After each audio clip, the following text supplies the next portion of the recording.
So good morning, everyone, and welcome to the first roadshow, I believe, for the Financing the Future Innovation Challenge in partnership with the Financial Inclusion Lab and the Financial Inclusion Lab and PhilDev Foundation. So this is the purpose of this is really to invite everyone to join the innovation challenge and to kind of help us support and rather increase financial inclusion in the country through social enterprise, through entrepreneurship, and through innovation. And that's really why we're all here today. And we have some amazing speakers to talk to us about the sustainable development goals and grassroots initiatives and creating solutions for your community from wherever you are in the Philippines.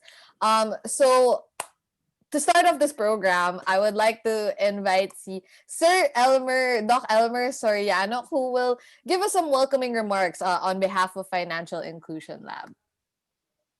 Hello, good morning, everyone. Welcome to our guest speakers.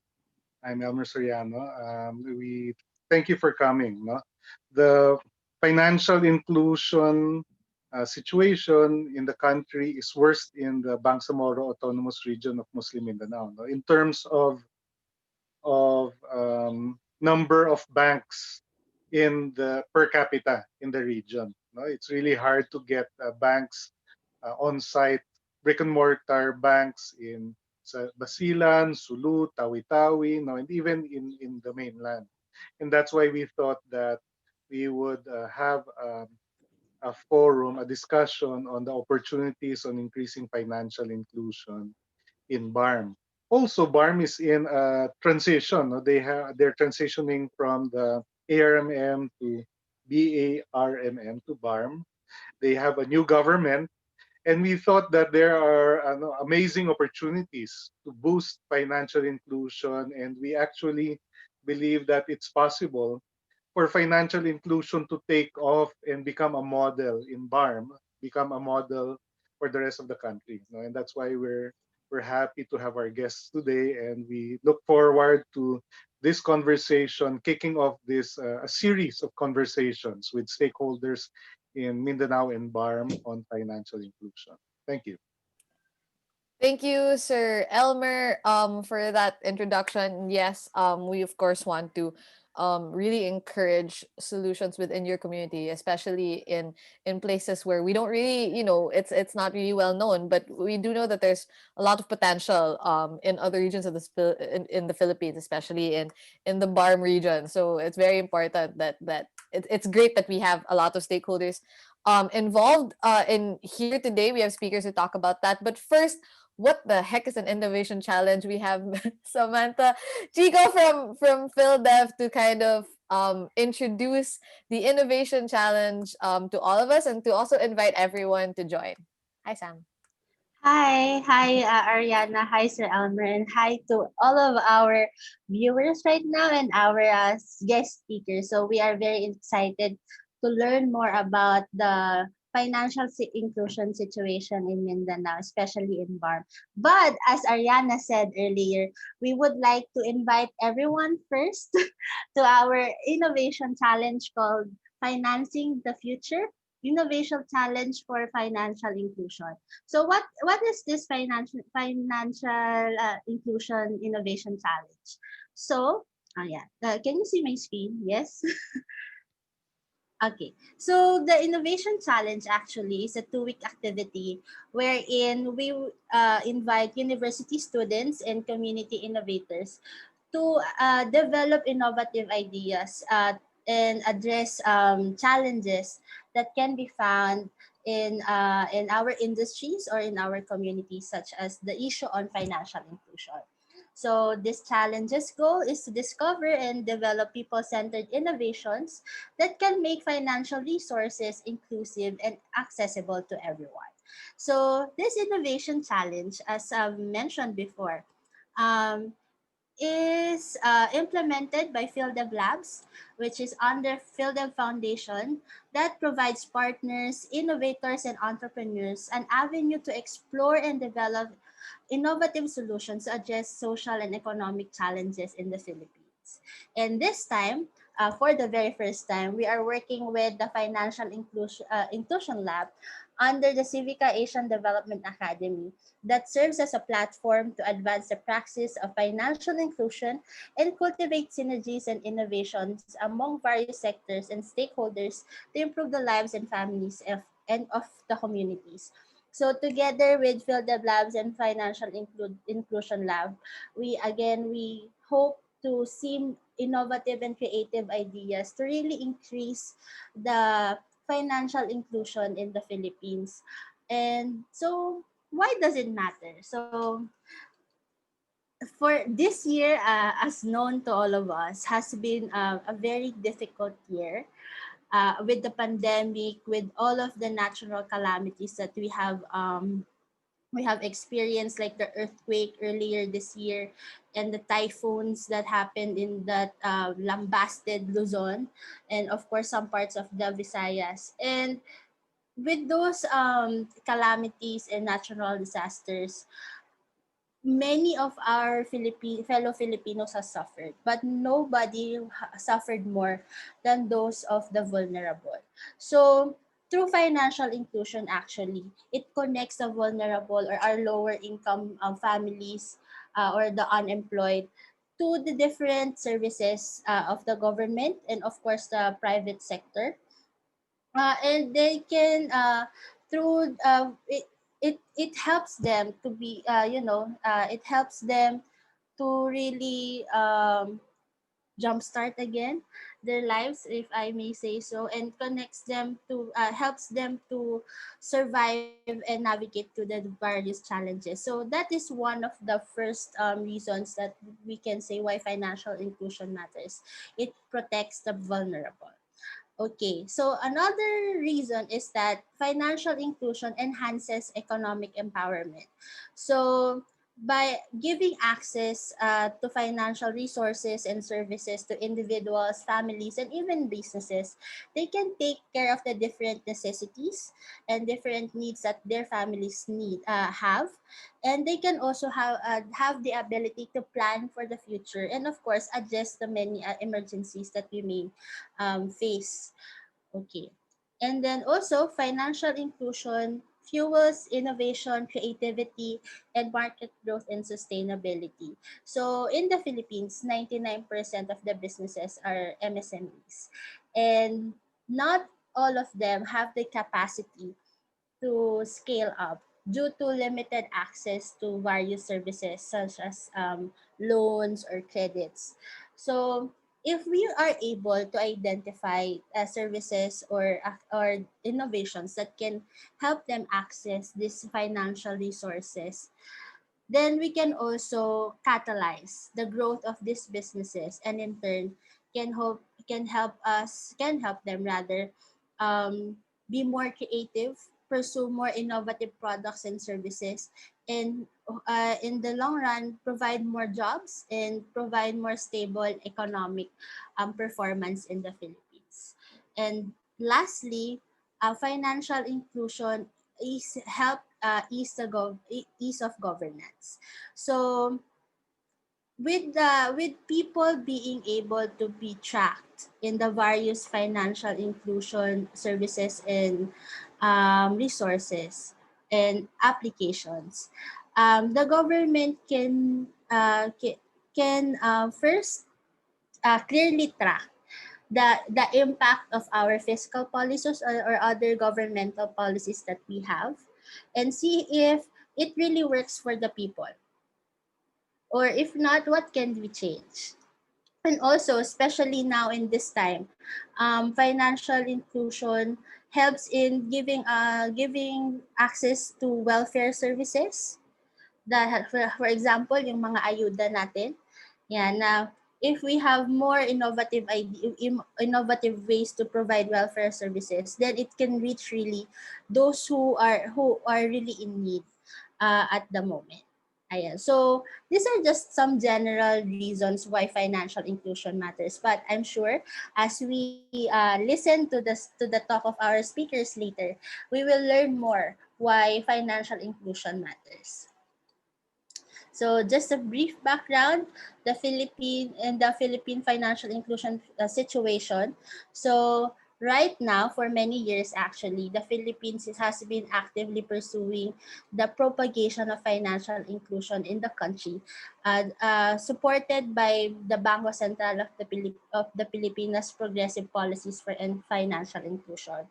And we are also one of the first countries in Asia who explored the potentials of mobile financing for the unbanked through the services of some companies such as Smart Money or GCash. However, although we are trying to improve it for many years, and we are also improving, only 29% of the population has formal accounts. This, in effect, gives us a few access to insurance, investments, and credits. And these gaps really relies on, is based on the various systemic gaps in the country. As Sir mentioned earlier, in the rural areas, one problem is having less physical banks in the rural area. So just accessing the facility itself is a feat already. But aside from the geography, problems in financial inclusion also is on income factors more than locality and geography. Ayan. So with that, we hope to make a contribution in easing the problems on financial inclusion by asking everyone to join us in this innovation challenge and answer this question. How might we make financial services and resources accessible to low-income families in our communities? So as I mentioned earlier, there are a lot of services that would have been given to our um, fellow Filipinos who have less access to financial resources now. But since they have less opportunities and le- and of and less capabilities to access, it's harder for them to really bounce back. So through this innovation challenge, we hope to identify innovative ideas to really improve their access. Ayan. So with this, if you join our innovation challenge, we would be looking at these following features. One is people-centeredness. So your innovation should be able to address a particular pain point for the low-income families. So we hope that you'll be able to deep dive into the issues of low-income families and really see where is the innovation needed and what kind of solutions can help them address this pain point. And then we will be looking at the following components of financial inclusion given access or the ability or the availability of financial products and services, quality, is it relevant to the lifestyle of the low income families, usage, how can we encourage them to use our innovations, and impact, how does your innovation change the lives of our consumers that can be attributed to the usage of financial products and services. And lastly, we will be looking at the feature of user friendliness, wherein it should be easy enough for the users of varying experience in of using financial products and services. Ayan.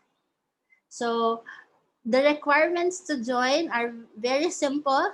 We are looking for groups of 3 to 5 members. So you could be university students, or you could be members of community-based organizations. You can be members of youth organizations. You can be a startup, and you can also be like a mix of students with a professional.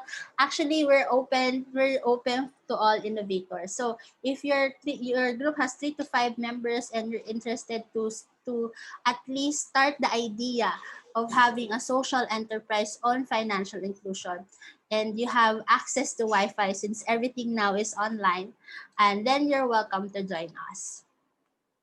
So when you join us, but we will be discussing more of these later when you join.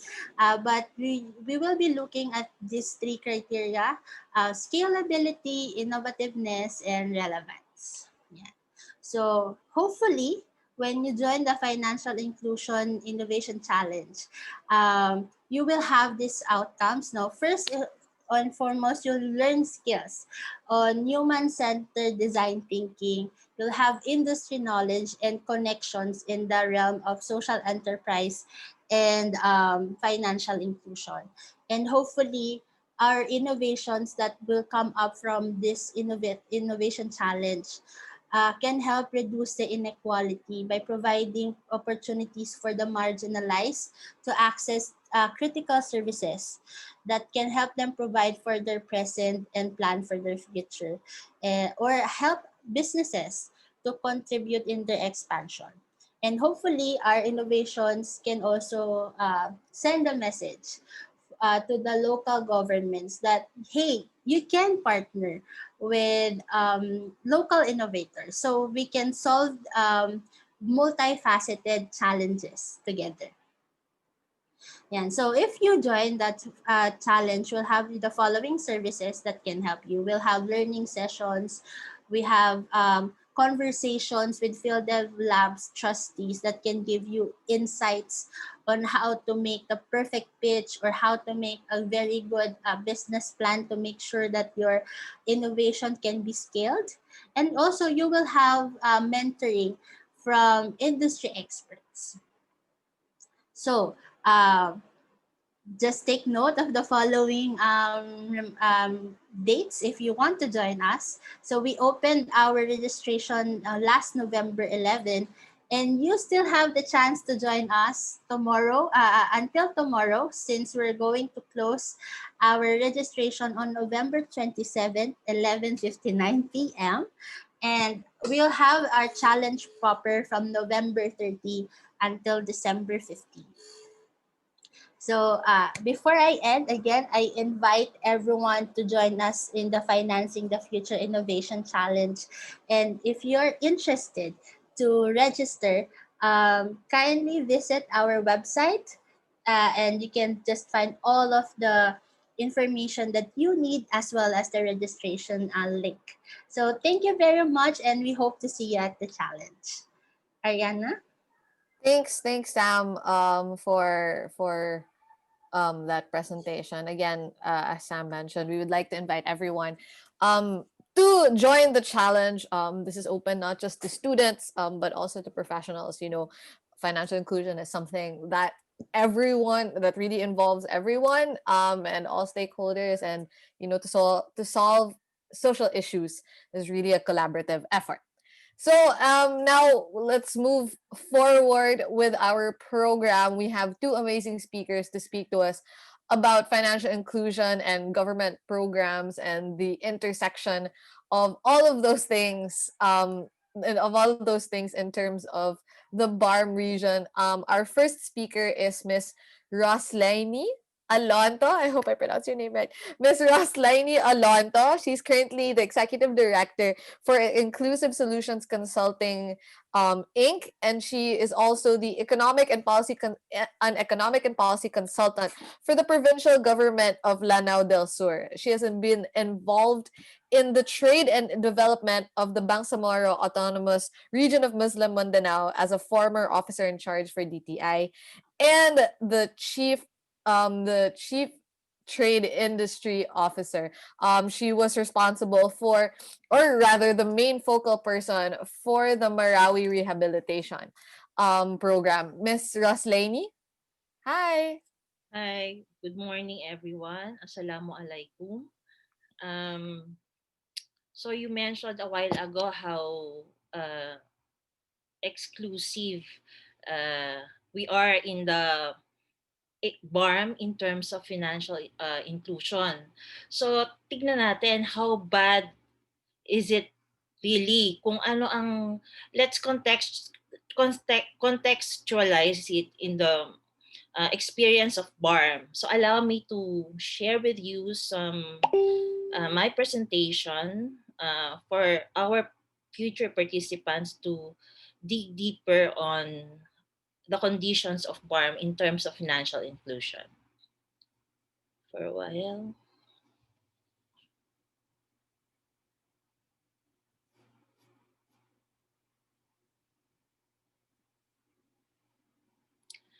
So we have to, let's start with BARMM in numbers, no? Are you seeing na my screen? Not yet. Not yet po. We just see the top tab. Wait. Okay.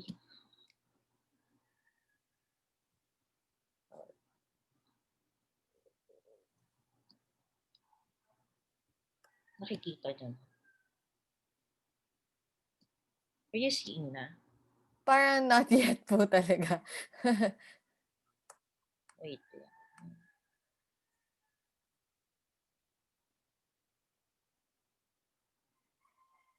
Baka you can email me also po your presentation. Baka I can show it.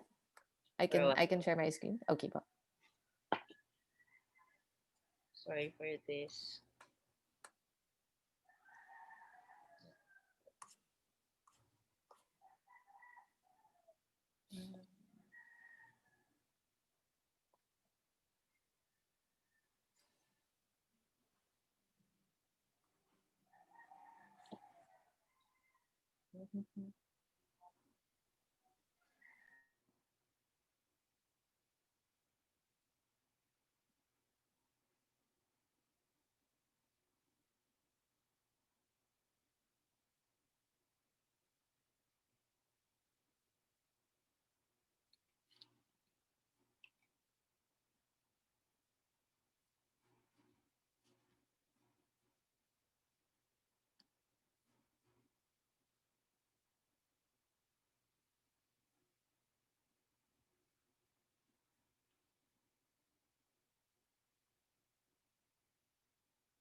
Leia, kindly check.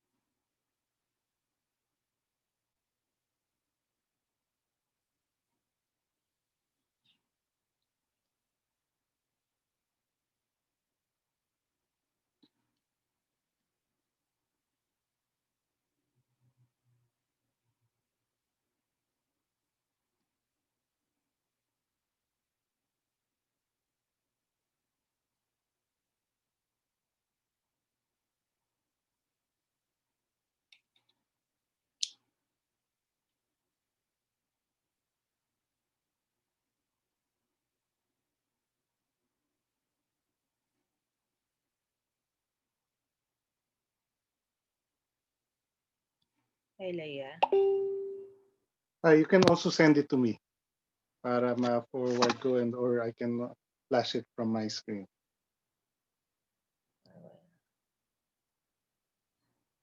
Oh, sorry, you sent it to me. Okay.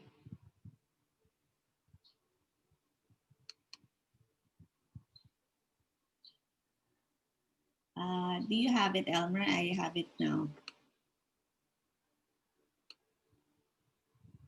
Ayan. Okay. Okay na? Yes Yes, po. we see it now. Okay. Okay. BARMM in numbers, yeah. Okay, let's start with BARMM. So we have 5 provinces.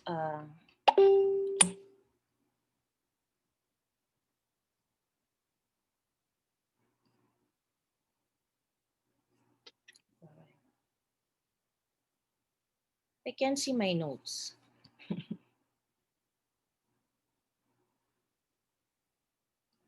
Are you seeing na? Yes. Yes. Okay. Sige.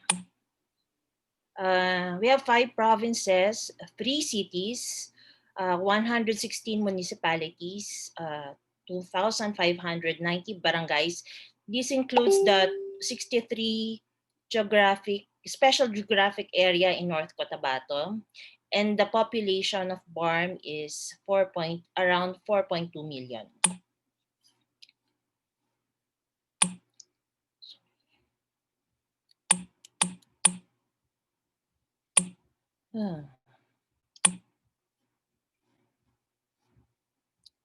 Okay, we have a very high employment rate. By the way, this employment rate was taken before the early part of COVID.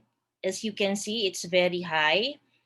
Unemployment also is no employment rate. I'm sorry, is compared to other regions, we have a very low employment rate.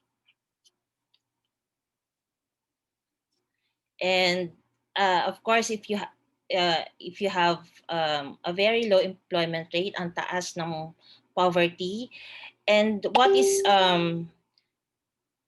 is sacrificed here are the food and education and health. So we see malnourished children. We have a very high underweight, stunting, and wasting cases in ARMM. That's why we have to immediately address it. They're trying to address it through the ayuda of the government. But during this pandemic, it was highlighted that it's very hard to reach the the the needy people in the rural areas because number one, wala silang account. It's very hard to send relief because of the lockdown. Relief could not easily reach the poor people. So that makes it more complicated for the government to deliver services.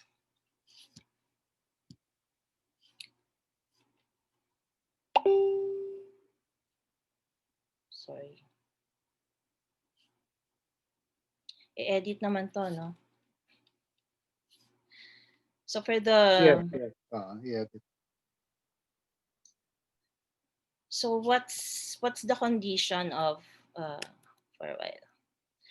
So we got here a BSP data, and for ARM we are in the bottom of the financial inclusion. Number one tayo. We only have 19 banks around the region and 42 ATMs. So imagine mo how many families, how many 4-piece beneficiaries would want to use ATMs only to find out that malayo. If it's malayo, minsan unreliable pa yung service because nauubusan ng cash and nagfa-fluctuate yung power and yung connection. So that's our difficulty. So we don't have microfinance, we have zero. So walang access yung mga tao sa mga loans, especially the MSMEs.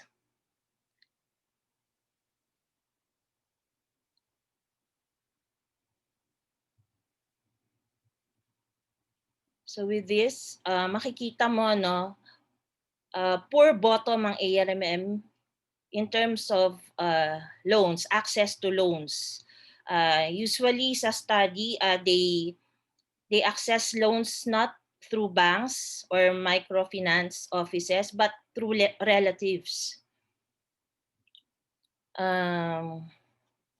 We only have,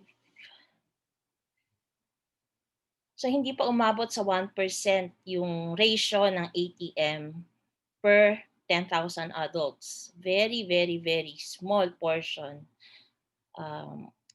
That's why nahihirapan tayo. And this is the indicator of ARMM. We have one, two, three. All of the provinces of ARMM belongs to the bottom 10 in the financial inclusion. Uh, Sulu, Tawi-Tawi, Lanao del Sur, and Basilan. Basilan and Maguindanao. Although we have Cotabato City in Basilan and Lanao del Sur in Marawi, but still very, very the access of our people to the ATMs are very minimal. Imagine it would take a great resource for them to travel to the city just to access an ATM and withdraw 3,000 pesos. Mga iba pa nga is nadidisgrasya because malayo and not safe to travel. Minsan, one truck of four-piece beneficiaries, they travel to the city just to access the ATM. It's either na didisgrasya sila or pagdating nila brown out, hindi sila maka-access. So for SDG, we have 17 SDGs, and the purpose of these SDGs are: number one, to end poverty, protect the planet, and ensuring prosperity for all by 2030. But i-group lang natin to into three. Gin-group natin to into three.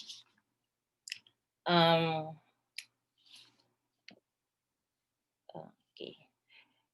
And reducing poverty is very hard. We have 4 Ps, but these pictures. This picture is a sample of 4 Ps payout in one of the municipalities in ARMM. They bring cash in the municipalities, requiring police and military escorts. So tingnan nyo, nagpa-flock ang tao and they're having a hard time verifying their identities. So dito na pumapasok yung mga fixers, may mga iba hindi nakaka-access, mahirap talaga. So that's why we're calling for a proposal, no? Dapat merong collaboration not only for the government offices to recognize the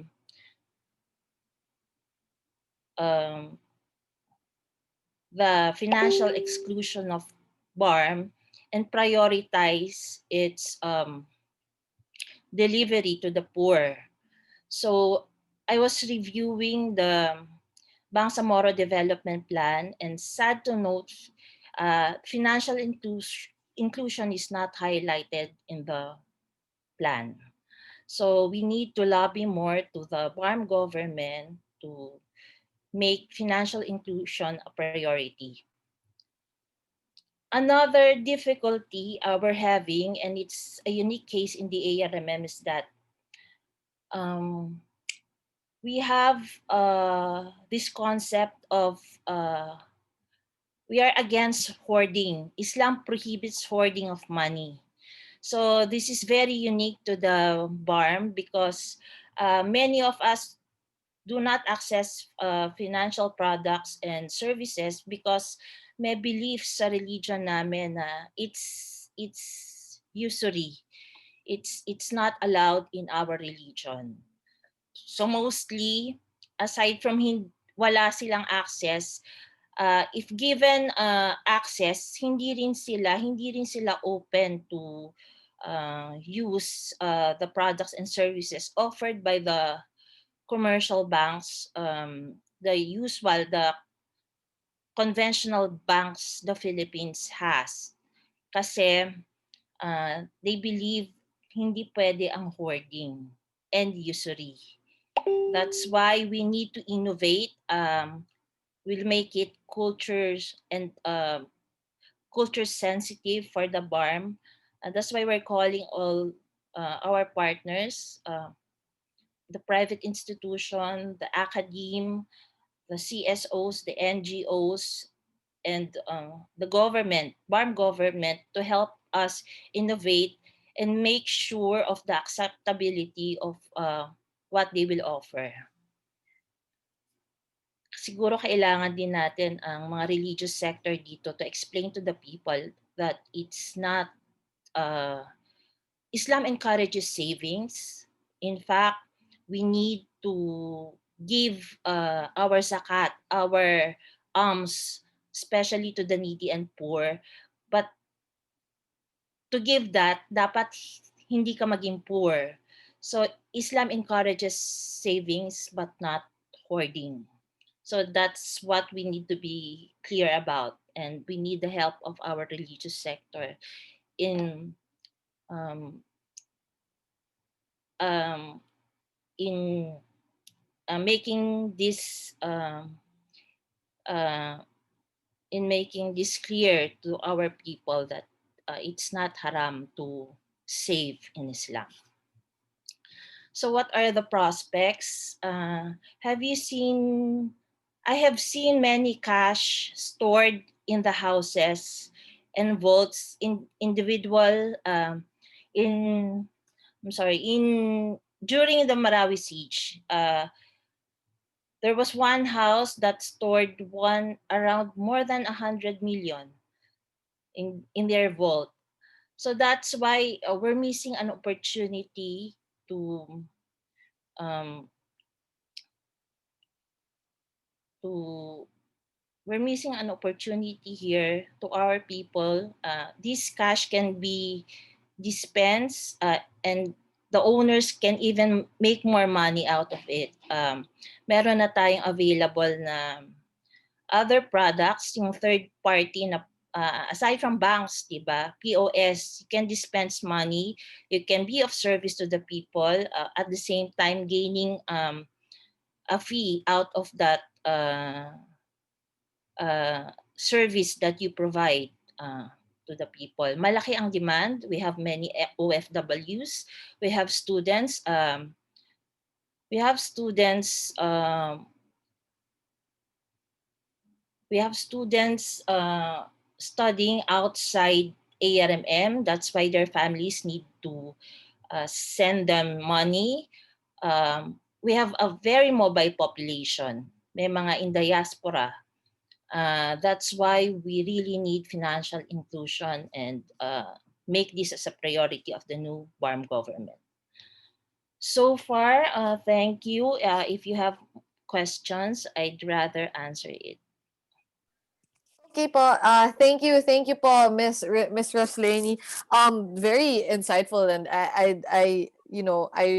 one thing you brought up was really cultural sensitivity. I don't think it's something that a lot of enterprises or even business owners really consider when creating their businesses, really being sensitive to the culture and religion of their market. So I think that was a very important point.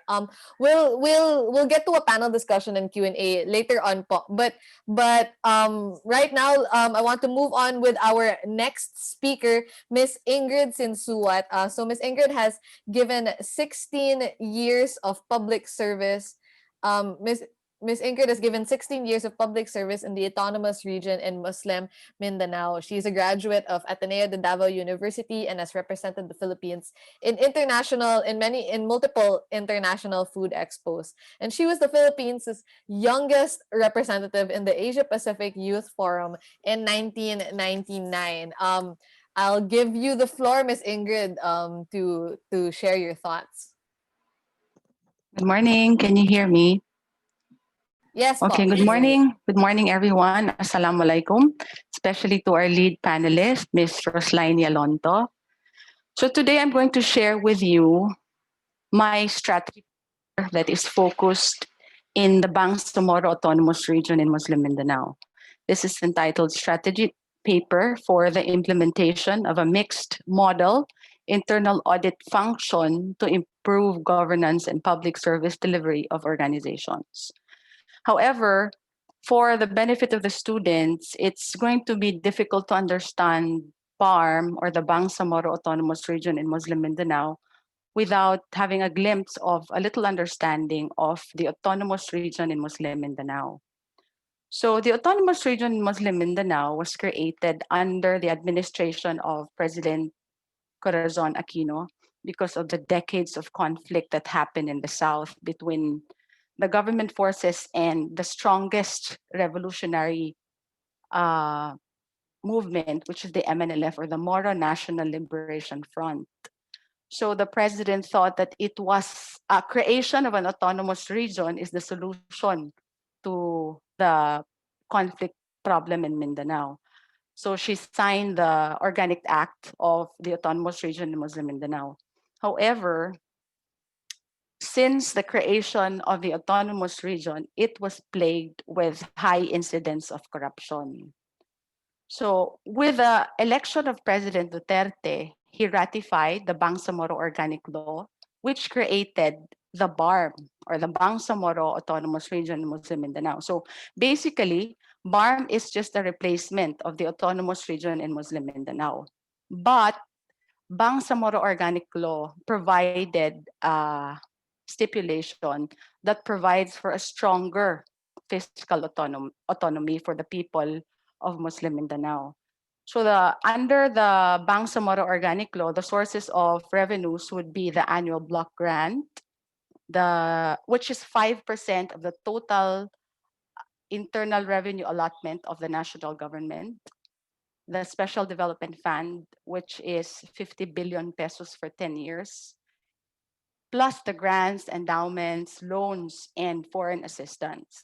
So if you look at this, it's a very huge amount of money. Unfortunately, the new leadership under BARMM, which is the MILF, or the Moro Islamic Liberation Front, has inherited the stained image of the arm officials rather. So the challenge really for the current leadership is to make sure that this huge amount of money that will be coming in will turn into tangible projects. So my proposal was the creation or implementation of a mixed model of internal audit function for the Bangsamoro Autonomous Region in Muslim Mindanao. I say it's mixed because what we really have under the law, all government agencies has to have internal audit division. However, this has adopted the very basic or traditional uh, compliance function only. So when I say mixed model, the Internal Audit Services Unit will be under the Office of the Ministry of Finance. It only reports to the Office of the Minister for purposes of communication and administrative services. But the chief minister cannot have any interference as to the results of the evaluation of the internal auditor. However, the head of the Ministry of Finance shall designate one internal auditor per ministry of, of BARMM. And they have to make sure that the hiring of the staff should be based on the framework of the Institute of Internal Auditors. It's a global auditing firm that's being used by a lot of the countries in the world. So before I continue, I'm going to give you the definition of internal auditing. It's a professional definition. It's an independent, objective assurance and consulting activity designed to add value and improve an organization's operations. So there were several personalities that said that internal auditing plays a critical role in ensuring the public that government resources are used and managed efficiently, economically, and effectively at all levels, thereby facilitating economic development. Aside from this, internal audit also plays an active role in monitoring and evaluate and examining ongoing government projects to ensure speedy and or proper implementation. So the internal audit that will be implemented in BARMM, hopefully, will serve as a mechanism to ensure the reliable um, implementation of all the projects and activities in BARMM. Now, if you remember last year, BSP recognizes that BARMM is the poorest region all over the Philippines. Hence, it included BARMM in its financial inclusion program. So, uh, it is believed that the financial inclusion is an enabler of inclusive growth and poverty alleviation. However, we also have to recognize a lot of things about the situation in BARMM. BARMM is it has a very patriarchal society. And currently with the leadership now, it's a male dominated government. So my concern right now is that even if central bank pushes for financial inclusion, we have to look at the possibility of the women or the Bangsamoro women being left or not given access to banking or credit facilities. Number one, it says that the Islamic banking proposed by central bank should be Sharia compliant. So I think you know that the Muslim Filipinos, we have our Sharia law. But under the Sharia law, it only talked about the persons and family relations. It talked about marriage and divorces, and then it talked about inheritances. So if we say that the Islamic banking should be Sharia compliant, we have issues there, issues involved. Number one, we have very limited Sharia experts in the Philippines.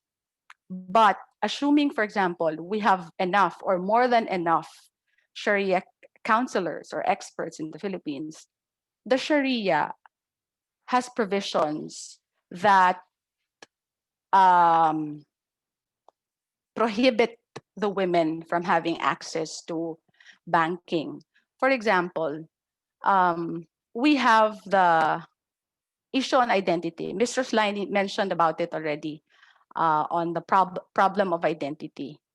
Since BARMM is one of the poorest, one of the problems is the registration, even of birth certificates.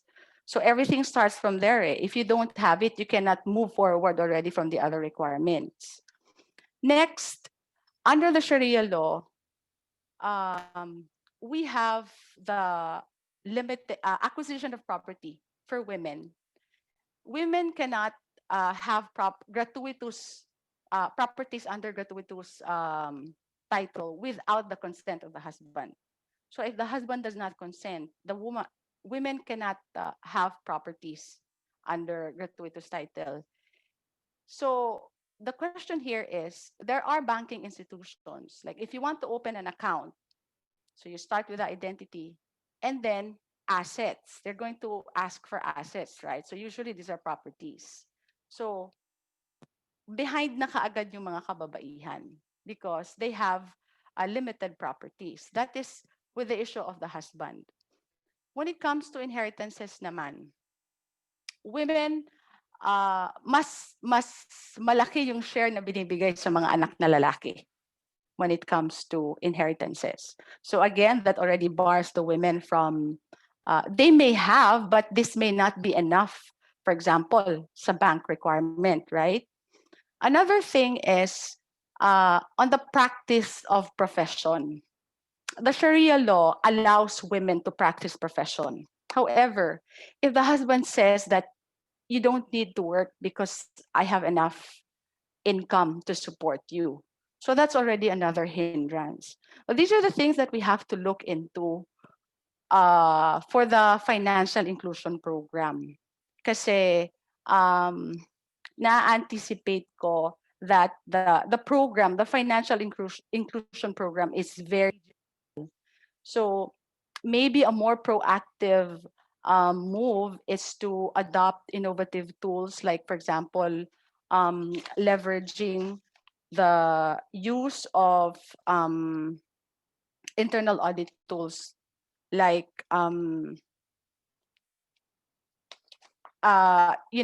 creation of units, internal audit units in the branches. By the way, just going back to the branches, Miss Rosslaini also mentioned, but she talked about the banks in general, that there are only 19 branches around BARMM, no?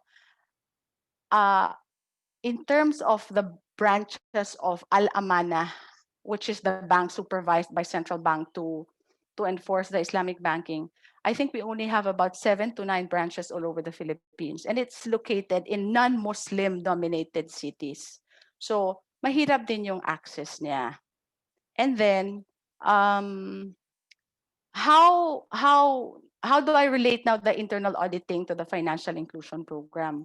No, the internal auditing actually can determine the intent of the management and what is really happening in the field. Kung nami-meet ba yung needs ng customers. So for example, gone are the days, no, we have to move forward from the conventional way of performing the internal audit na magfa-file lang ng loan and then cash in, cash out, and then preparing the documents for external audit. That is the basic kasi. Yun yung nangyayari ngayon sa internal audit, para siyang pre-audit because they're anticipating, ay, mag-audit yung COA. So we have to prepare the documents. That is not the internal audit that I am proposing. It should go deeper into the verification of the existing credit files and having an unrestricted or unfettered access to the banking system. Kasi for example, internal audit can actually have a function for risk sensing. For example, they can use innovative tools for risk sensing. For example, if you have this tool, internal audit tool, pwede niyang i-determine yung indebtedness ng mga clients. But then again, the problem with some or most of our banking institutions, they do not use disaggregated data, meaning they separate the files of women and men. So hindi natin alam sino ba ang mas laging umuutang, kababaihan ba or kalalakihan ba. This is one of my concerns in BARMM because nga it's male dominated, we have limited branches, and then we are not yet really we have not really fully engaged with that, the advent of technology. That's one thing. So with internal audit, we can have risk sensing, yung over indebtedness, questionable patterns as well. And then we can determine kung to what extent are the participation of women. Are they being left behind? Are they mas ahead ba sila sa women or whatnot? So there goes my proposal. I hope this will be looked into by the BARMM government. Back to you. Thank you, Miss Ingrid, for that. I think both you and Miss Rosslaini really brought up a lot of interesting points and a lot of things to consider, especially when our participants create their innovation challenges. We'll move forward to the discussion. Hold on, let me just. Oh, galing. Can I do one more? Oh, galing. Cool. Pwedeng apat. Sorry. Okay. So yeah, we'll move forward with the discussion. So we have Miss Rosslaini, Miss Ingrid, and Sir Elmer. So the one thing that I think was really common in both of your presentations is really the understanding of the BARMM region and how Islam works, especially here in the Philippines, no? Which is again, as I mentioned before, something that doesn't that business, that entrepreneurs, that innovators don't really consider is cultural sensitivity. So I guess in terms of BARMM, in your personal opinions, how do you think we can start to penetrate BARMM in terms of financial inclusion? Basically, where do we start? do you think, as syempre naman, I don't think we can solve the problem like with one solution, right? But where can we start? What is the simplest way that we can start that we think that will make a pretty good impact? Anyone can speak up po. Feel free. Okay, magtatawag na lang ako. Miss Rosslaini. You, I think we have to exert our effort for the present farm government to understand um, the benefits of financial inclusion and highlight to them um, the, the current challenges that they need to address, uh, not only in economic but in delivering social services. And that's very, very, let's show to them the practical need of financial inclusion in the BARM. Just recently, I've just talked with Minister Raisa and delivering cash in the municipalities for the social pension, for peace, uh, yung pensioners, they are really having a hard time, and most merchants, private merchants, are saying no because of security reasons. Imagine you will carry around 100 million just to In cash. disperse it to the rural areas, and it will need so many security escorts just for Yeah. that. Crowd control, especially during pandemic, very limited ang very dangerous, very high risk if you implement payout just like what I flash yung the the the, the, the manner of paying out. Mm-mm. We cannot do that anymore. So with they began talking to land bank to issue cash cards and ATM.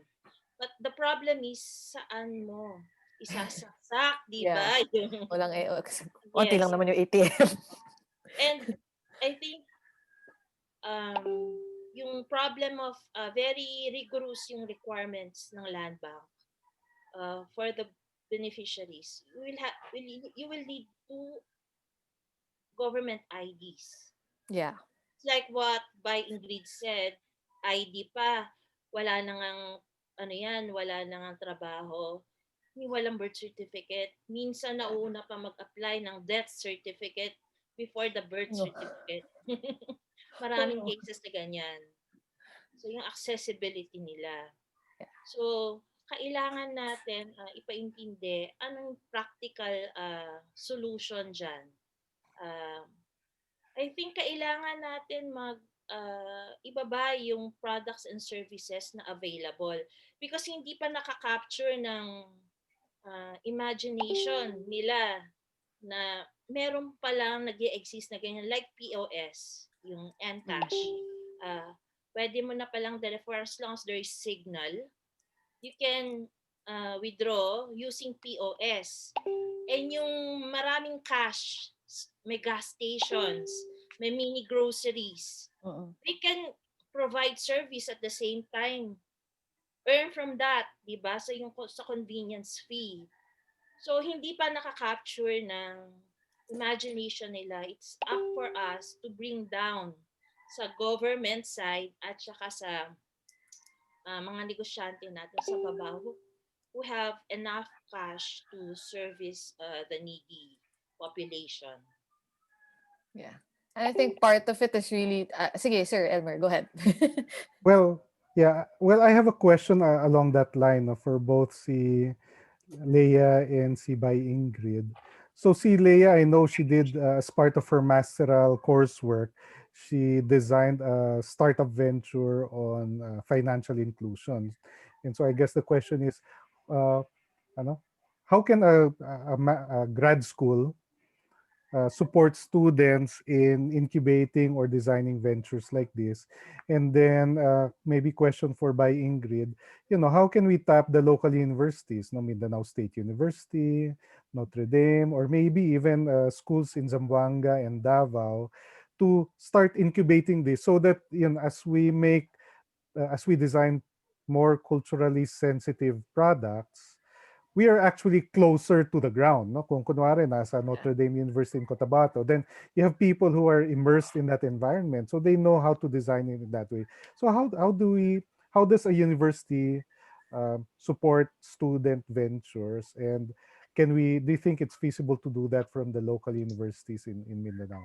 Maybe Leah first. How did you end up designing startup on financial inclusion as a grad student? Okay. In my case, financial inclusion was actually my research report, and from there, I thought of taking it further by actually looking at how it can be applied to the low income household, and more importantly, how it could be scaled. So that's why the fintech platform is actually a good platform to scale it. But then, as we are seeing now, there are so many other factors that need to be considered when we look at fintech platforms. So, like for example, in the case of our fintech platform, we're in, it's actually a risk financing platform. We're in. We would offer micro insurance to the low income household and small businesses. They are our targets. But then, even if, let's say, 75% of Filipinos have a mobile phone, very, very little, less than 20% use it for transactions. Um, so it it's very hard to penetrate. And even if they majority have access to internet also, they don't use it for transactions. So very, very hard to penetrate. There's a trust issue. Also, I guess the education part obviously needs to be there. But for us, how we saw it, and because of my education, and I guess this would answer your question, Doc Elmer, because of what I learned from my master's in development management, you have to look at all the stakeholders. You have to make them co-own the solution, be involved, not just in the solution, but in formulating um, the steps to using that solution. You have to involve them. So involve the stakeholders. So from there, we've designed, we're designing our platform so that we reach our target communities through the local government units, or maybe through CSOs, through associations, who could actually help us in getting the buy-in of our target communities. So, but now, with this discussion, we also need to consider cultural sensitivities as well. And it would be, I mean, I'm so interested. I mean, it's got me thinking, how do we, if we apply this in BARMM, a fintech platform like ours, what are the, many things that we need to consider. So you actually took the question right out of my mouth. I wanted to ask Miss Rosslaini and Miss Ingrid, about how can CSOs and CSOs and maybe the private sector work with the government, to advance financial inclusion in BARN. So I answered, and then I also asked the question. Okay. But I'll let Ingrid answer your question first, Doc Elmer. Yeah, I think, Doc Elmer, the universities has a very vital role in trying to address the issue of financial inclusion, especially for example in the case of women, because one of the things that I really noticed with BARM, I have mentioned this in class, Leia, in AIM, that the people in BARM are actually confused with um, what the law says, for example, the Sharia, and then what the culture says, and what the Quran says. So I think there is a need to really reconcile the provisions of all of these, because the people are getting confused. You know, preferably they would want the Quran to prevail, but because what is being practiced is yun yung nakikita nila, so they follow. They tend to imitate, they tend to follow. Yun yung kultura. Ganon. So that's one of the things I think how the universities can help reconcile the provisions of this. But of course, work with, for example, the religious experts on the issue of, the provisions in the Quran, the scholars, and then as to the culture, we have councils, also council of elders, and then the Sharia experts. But going back to the question also of Ariana a while ago, I wanted to say that one of the things that could ensure the inclusion of women, I think, is that the improvement of the representation of women in the financial sector and the decision-making bodies. Because as I have said, for example, in the case of Islamic banking, central bank is the one supervising Amana Bank. But the monetary board of central bank, there's only one female. And then in the case of Amana Bank, there are only one out of 7 in the monetary board of BSP, and then 2 women out of 9 members. So doon pa lang you will see na medyo dehado na the women, no? So they really, so unless we have representations, at the same time assertion on the part of women, like for example, women groups, women organizations, they have to push, no, for the advocating for the rights of women. Sometimes kasi the tendency is, for example, now in BARM, it's male dominated. They submit. I'm not saying it's, they should not submit, but I mean, we also have rights that needs to be protected. I would just like to point out that both of our speakers today are both female. Sorry, Sir Elmer, ikaw lang po yung lalaki dito. But yes, for representation. Sorry, okay. Was your question answered, Leia? Maybe Ms. Rosslaini can give her thoughts on that. How can CSOs, the private sector, work with the government to advance financial inclusion in BARM? Ma'am, naka-mute po kayo. I remember when the family planning, UNFPA is promoting the program in ARMM. They they engaged first with the religious sector. Of course, aside from the government, they engaged first with the religious sector. And after convincing, after so many deliberations, the experts, it was the religious sector who pushed for the family planning because dineliberate nila when does life start.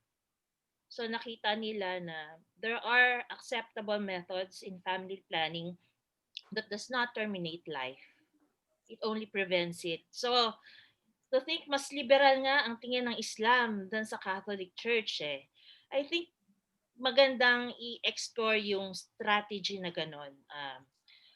We'll let the government, the religious sector, and the disadvantaged sector sit down, present the challenges, the opportunities, and the way, and make sure na after that, sila na mismo ang gagawa on the ways forward. Kasi nakikita na ngayon although hindi pa na-highlight, pero yung service delivery, yung uh, under development, nakikita yon, walang access sa finances because number one, walang uh, deposit. Hindi maka-loan because walang bank deposits, walang records, di ba? Walang track record. So, mapipilitan sila to address those issues using financial inclusion as one of the vehicle in achieving development. If you want to uh, move forward in terms of socioeconomic delivery of services, we have to consider it. Because yun talaga ang lalo na after pandemic, everything will become digital, di ba? Kailangan yung infrastructure natin, yung awareness natin, yung acceptance natin, to innovations, kailangan open tayo because we have no choice, di ba? Either mahuli ka, maiwanan ka, or sumabay ka sa need ng time. So, I think kailangan natin to create a forum on several sectors to discuss and popularize financial inclusion as a vehicle to development. Okay. Yes, I completely agree. And I just want to kind of, I guess, highlight something that both Miss Rosslaini and by Ingrid mentioned is the road to financial inclusion. Parang hindi lang siya creating banks, and it's also giving them ways or making it easier for them to get government IDs, because that's the parang yun yung pinaka yun yung entrance a lot of them.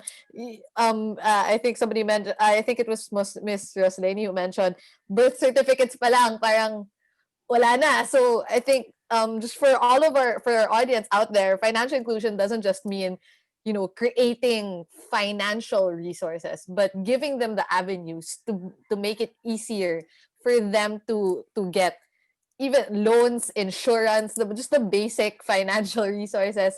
Parang ID pa lang yun the basic needs that you need.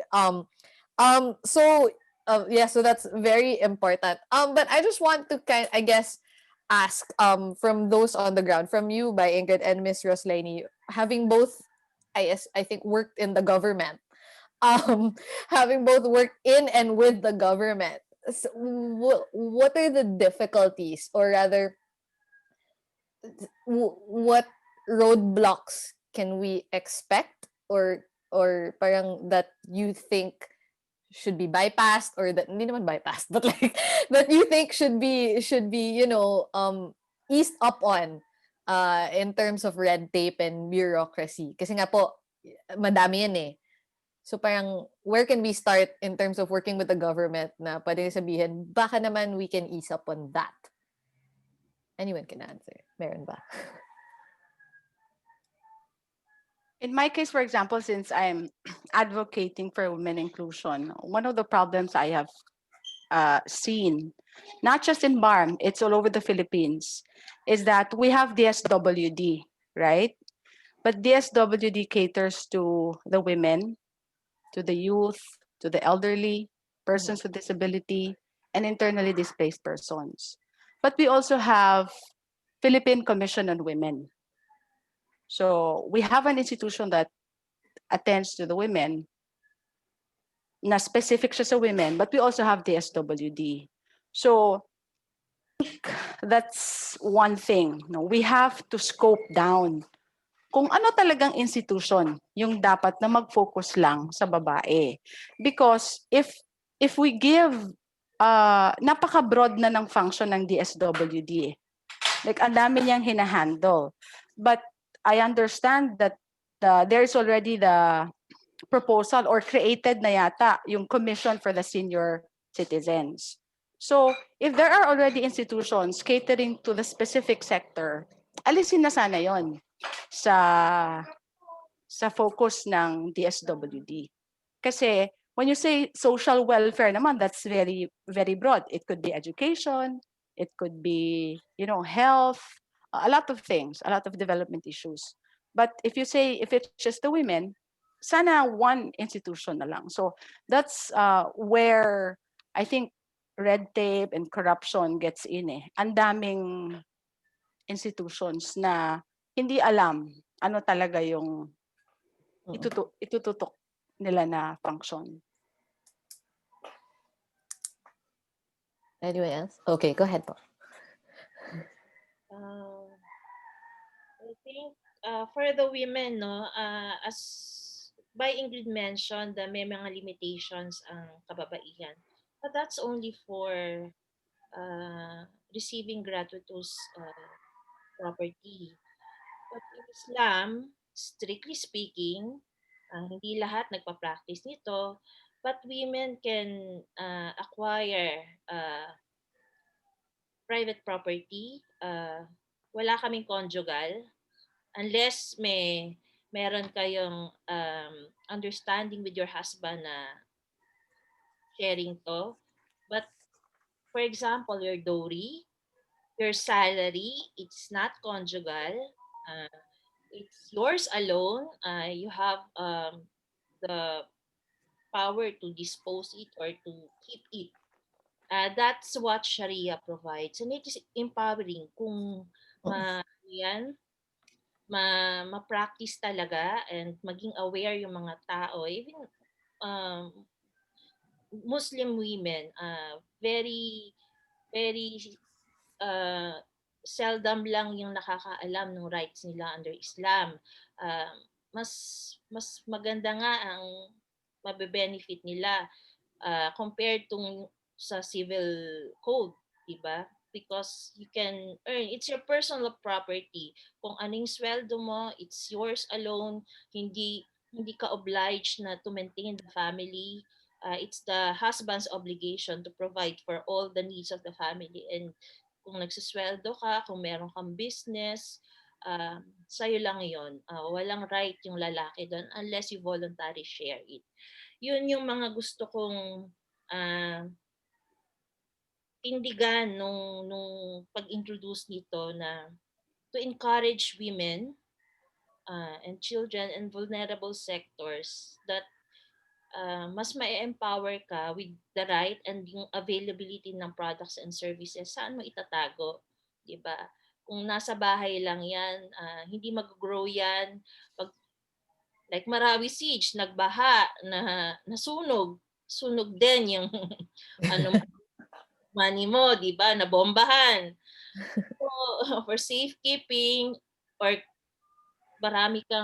may record ka ng deposits mo, mag-o-open yung mga opportunities for you like i-offer ka ng loan.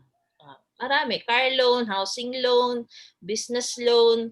So, dapat ma-explain natin sa mga tao. And I'm sure, kung may opportunity, bakit hindi sila papayagan ng asawa nila? Rather than itatago mo lang or gagastusin mo. That's the beauty of having an ATM or a bank near you. Yeah. Kasi mag-grow yung local economy and even yung pagbigay ng mga ayuda, cash is empowering.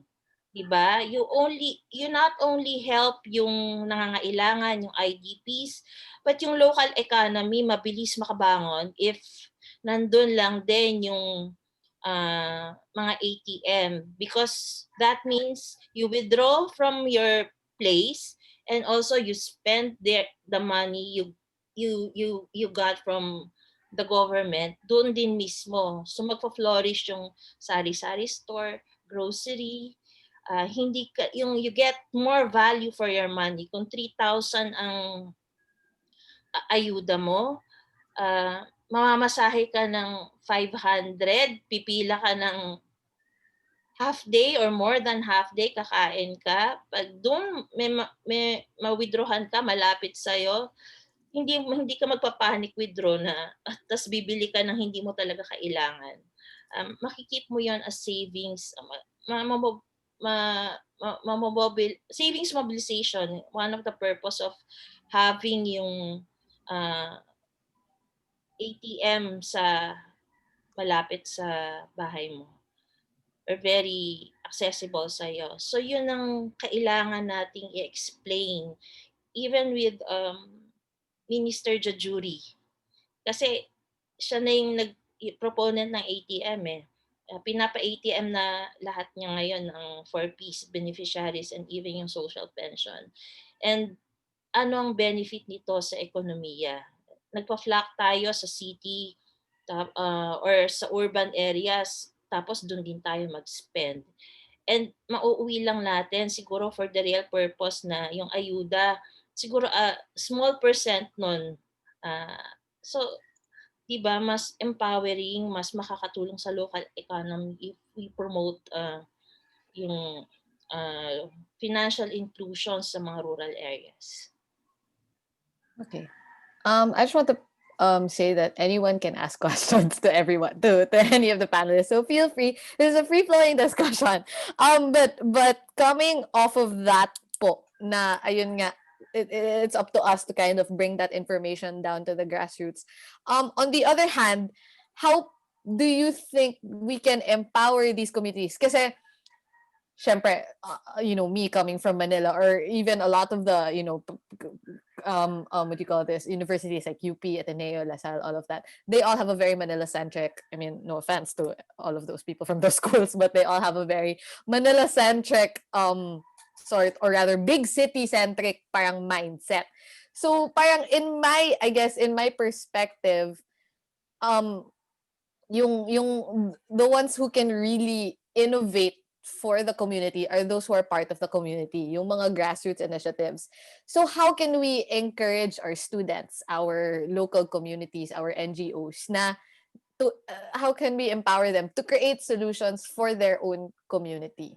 Parang how do we do that? Do you think? Yeah, susugan ko lang yung question na yun. Kasi sa Cotabato and Marawi, ang daming NGOs, no? But the NGOs, they have their themes, no? Water and sanitation, nutrition. So, my guess is most of these NGOs do not mention financial inclusion as their top priority, or maybe not at all, no? Kahit na connected dito sa poverty alleviation. Di ba, how might we harness them, kasi there's a lot of money flowing through these organizations, CSOs, government, pero parang wala pa sa radar nila yung financial inclusion.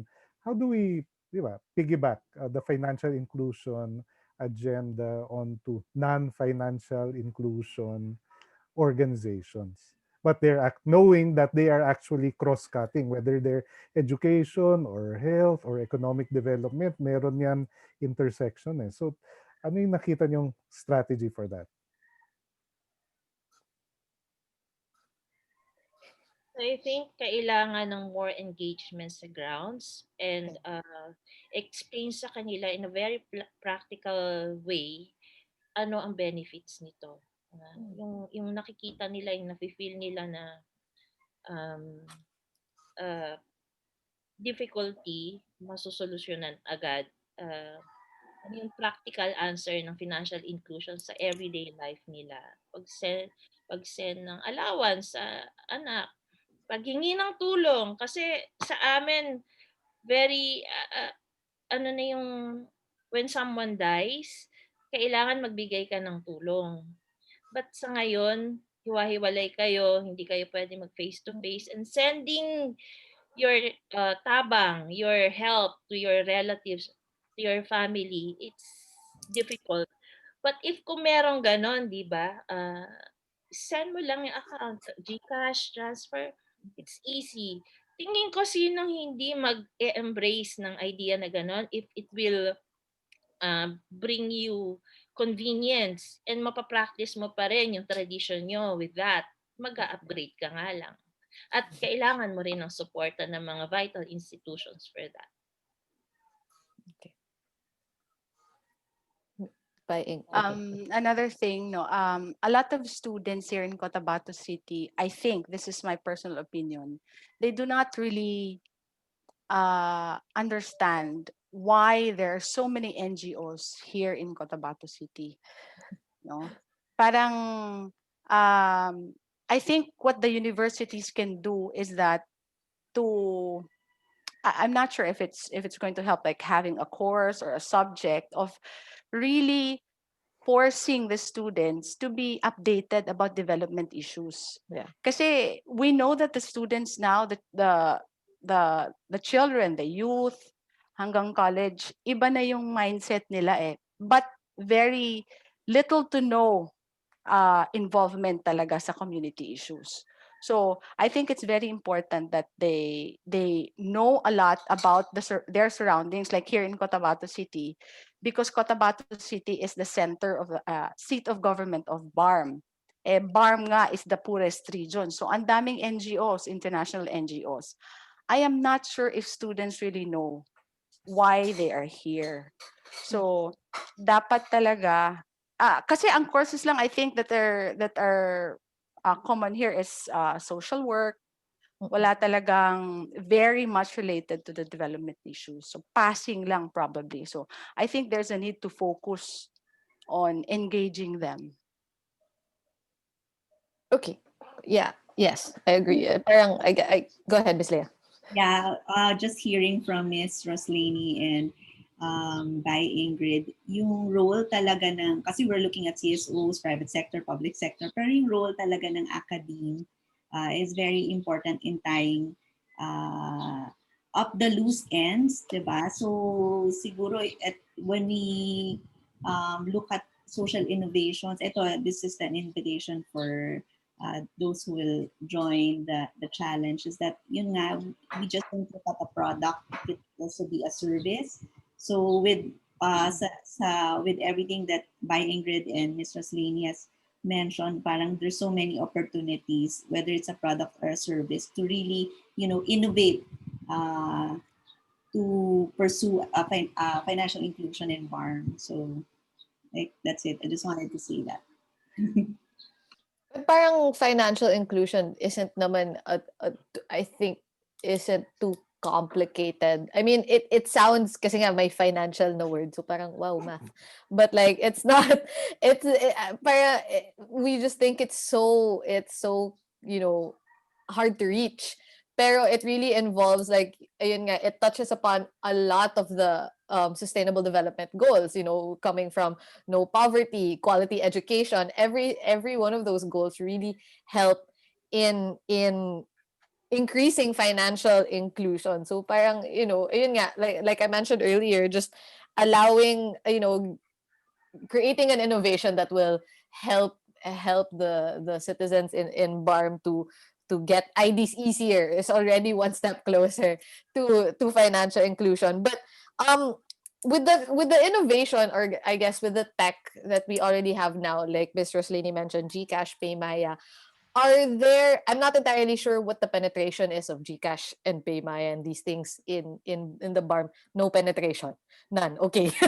But so what are the challenges, I guess, in that respect? What are the challenges for this tech to penetrate the BARM region? Is it infrastructure, walang internet, or no smartphones? I think one is the financial literacy rates. Okay. Hindi sila ganon ka learned about things like this, like paano ba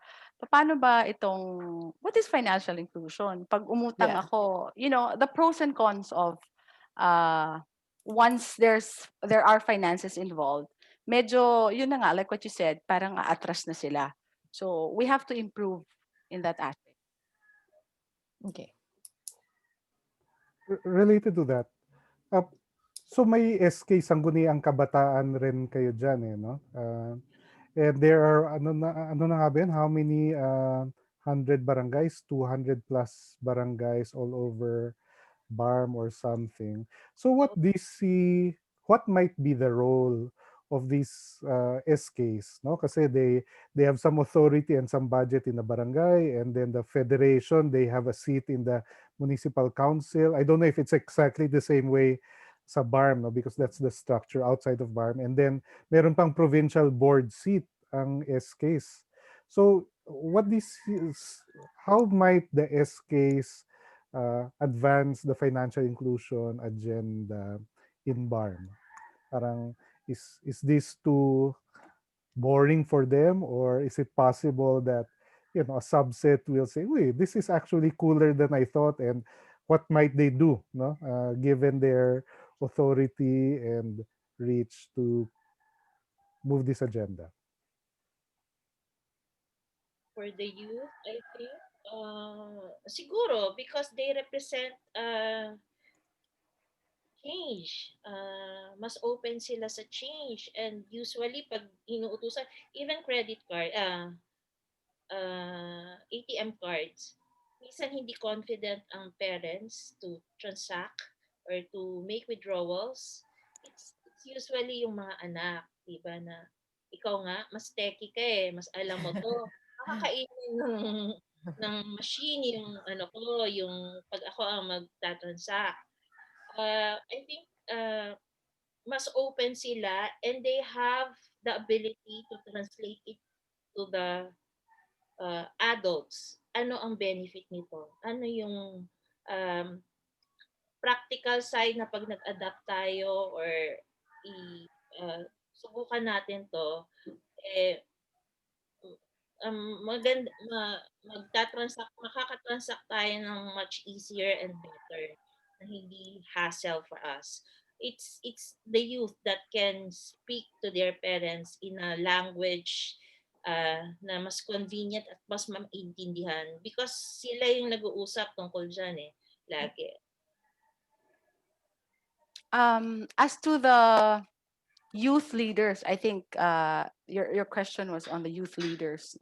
I think there's a slim chance of their initiating this because well, the culture here in BARM, yung mga bawal na gagawa eh. Like for example, it is already prohibited that SK leaders should not be anak or kamag-anak ng mayor, but it still happens here.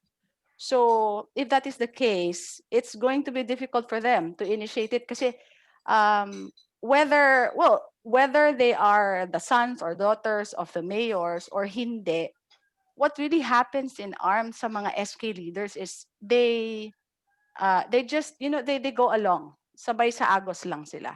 That is because of the the nature of violence here. There's always that fear eh na kasi if you are a new blood, you go against what against the projects or programs ng leading group here. Nandun yung takot na baka, things like that. So I think in terms of initiating it,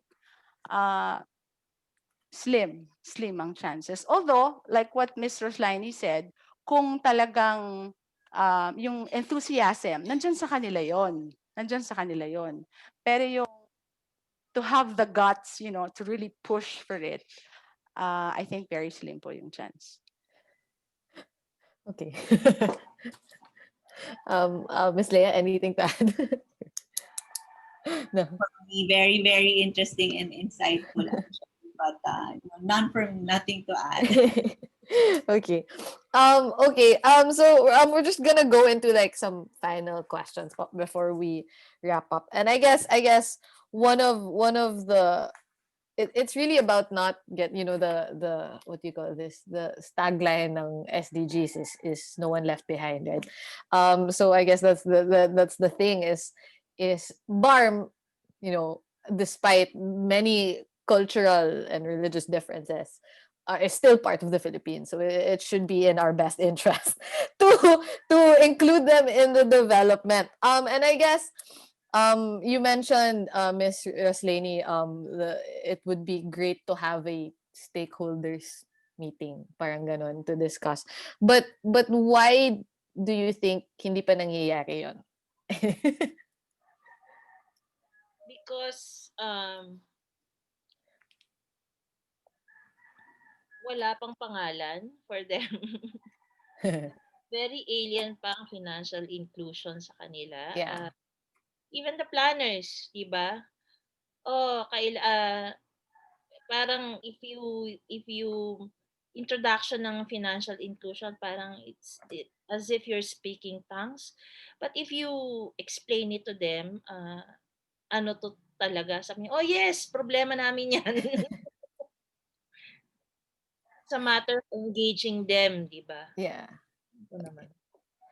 Yeah. So the ano is really to bring the information down to the grassroots. As you mentioned nga by Ingrid, a lot of the students are not aware why their NGOs. Parang to them, bakit may problema ba dito? Parang a lot of them are like that. So it's really bringing the information down and making them aware that there is a path to development, and that financial inclusion is one of them.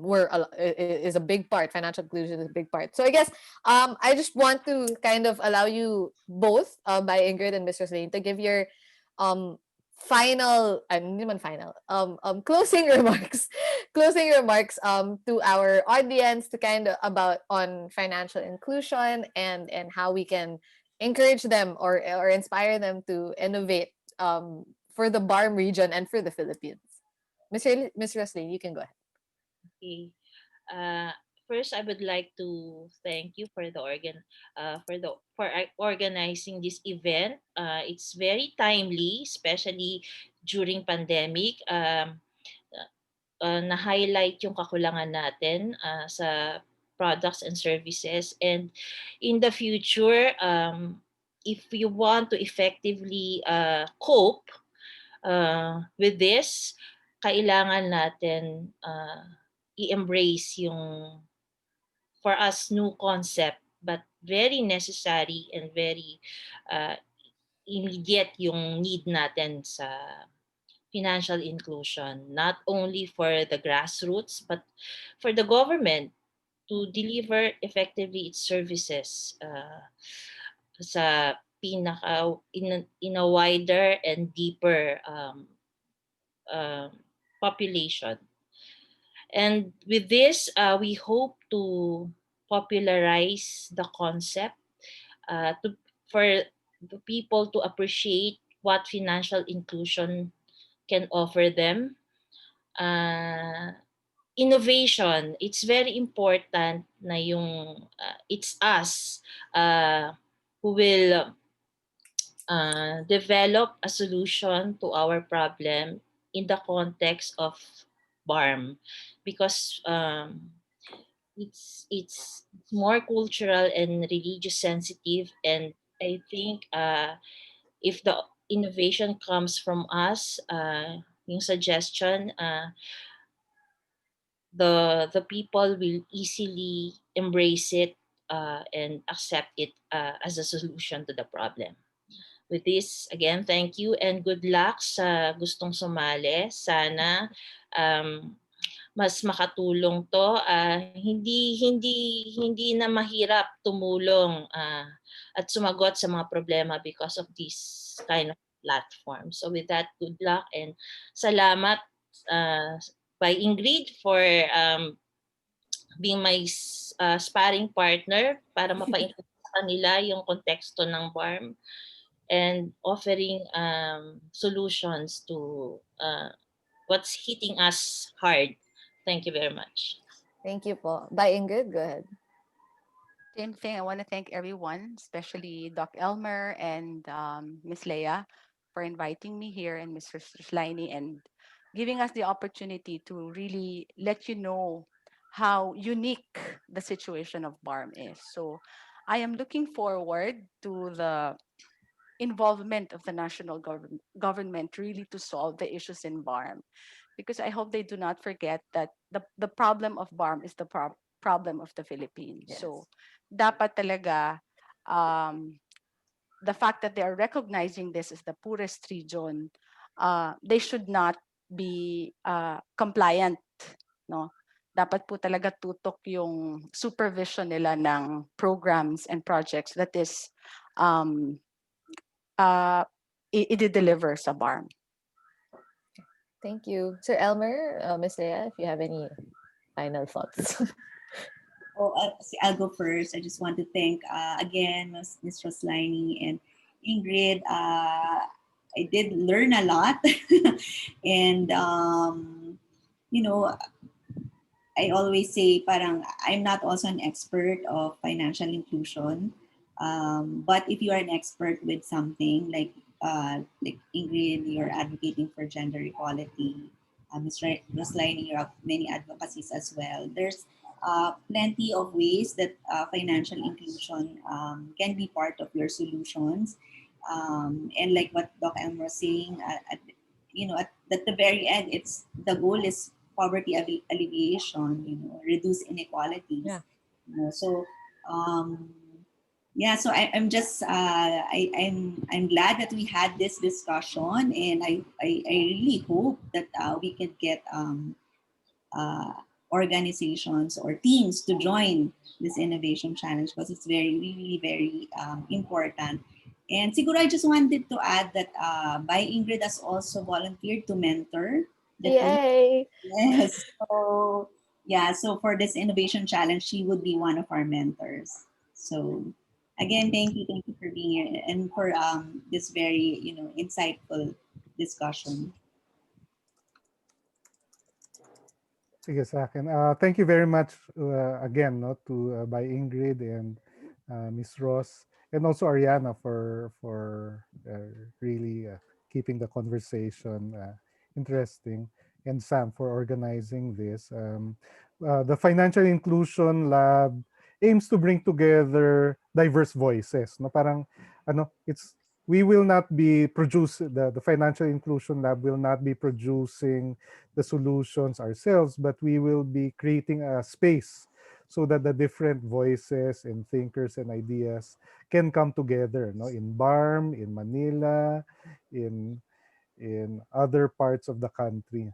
And we're really interested in journeying with our stakeholders in BARMM. We know that this will take 3 to 5 to 10 years, and we do hope that we will be able to create a community in BARMM, diba? And maybe outside of BARMM, no, physically outside of BARMM, but also helping co-create solutions for BARMM, because we also know that a lot of allies ng BARMM are in Zamboanga, in Davao, in other parts of the country. So yeah, no, we are looking forward to journeying with you, and thank you very much for this excellent kickoff of our discussion for BARMM. Thank you. Thank you, Sir Elmer. Thank you, by Ingrid, Miss Ross, Miss Leah, for joining us today and for really contextualizing, I guess, giving us a different perspective on financial inclusion, especially for the BARM region.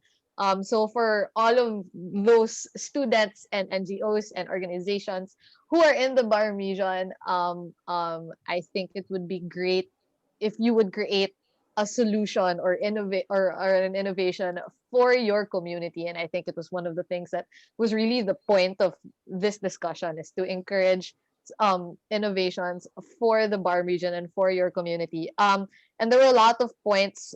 There are a lot of points where I guess the innovation can come in, that were brought up. Information, bring down information to the grassroots, increasing financial literacy rates, including cultural sensitivity into your innovation. So there's many ways that you can get involved, and you can start, I guess, you can start in creating your innovation. So I would like to invite you to register for the innovation challenge. The deadline is tomorrow. The deadline is tomorrow, so you have until tomorrow. We just need a team of 3 to 5. You don't have to have a startup already, but you just have to want to you just have to have the drive to create solutions for your community. Go on to phildev.org to join. And again, thank you to everyone here. I